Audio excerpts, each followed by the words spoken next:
in and out of jail all my life. Got out of jail out for a month, back in. Like that all the time. Before I started Forging Ahead, I was a career criminal. I've been in and out of jail. My life before Forging Ahead was a bit of a mess, well, a lot of a mess. Previously coming on this course, I've been in jail a long time. Did a couple of sentences. I served an 8-year sentence and a 10-year sentence. When I came out, I found it difficult to get employment. When I come out, I was getting knocked back from agencies left, right and centre. I weren't even meant to be on this course, to be honest with you. I went down to probation and the police recommended me for a course. It seemed like it were people who actually want to support you this time, not judge you or not, so. From the course, it's just everything's just gone uphill, everything's just gone the correct way for me.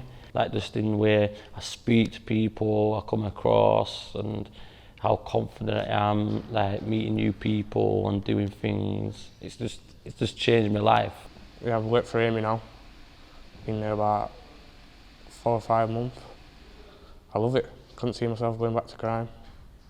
I've been with Amy for 5 months. I've got a 6-month contract that ends in December, with hopefully a chance of a full-time contract after that. This course has transformed my life in, well, just a general sense. I've got a lot more confidence and drive than I had previously to go out and do the things that I want to do. I have changed my perspective of probation in general, and the police officers. I know, like, it's not the same as the mentality what I left when I went into prison. If it wasn't for all these teams working together, if you take one cog out, it wouldn't have worked. I worked in the IOM project in Sheffield, which is Sheffield Integrated Offender Management, where I worked really closely with police in Sheffield. And the police sergeant at the time asked if I wanted to become involved in this. So I'm really lucky because it's meant, from a probation point of view, we've given the programme a probation undertone. And if you think about probation core values, we've been able to instil that right from the beginning in the core of the programme, which has been really important from a probation point of view. What we found was there was a real gap with employment as one of the pathways to offending, because the feedback we were getting from individuals was, what other choice is there for me?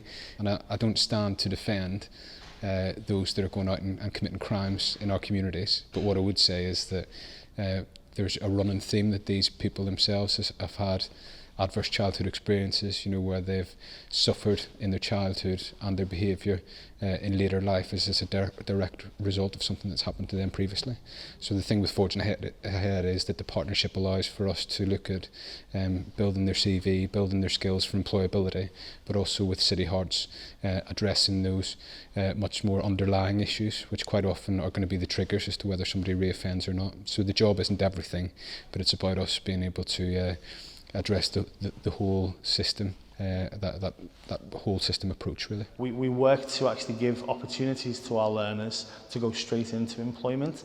It's not always as simple as that. The 3-week course is a journey. It really is. We kind of ask questions and we go to places that probably people have never been before.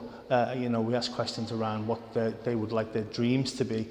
We ask people questions around what they would love their futures to look like if they had the opportunity to do it all again, and then say, okay, let's do that. Let's give you every opportunity to try and change what has been naturally bad situations. We've been running our cohorts now since March, and there have been some key organisations that have been instrumental so far in helping us to develop the programme further, but offering support as well. We would love more employers to get involved in the programme, whether that be sharing vacancies with us, whether that be coming and allowing our guys to come to do site visits, work tasters, coming to give talks to the cohorts that we have to let them know about jobs and careers that are possibly available that perhaps they've never thought of before. We're all right doing all this on our side, but we also need the help of everybody else as well.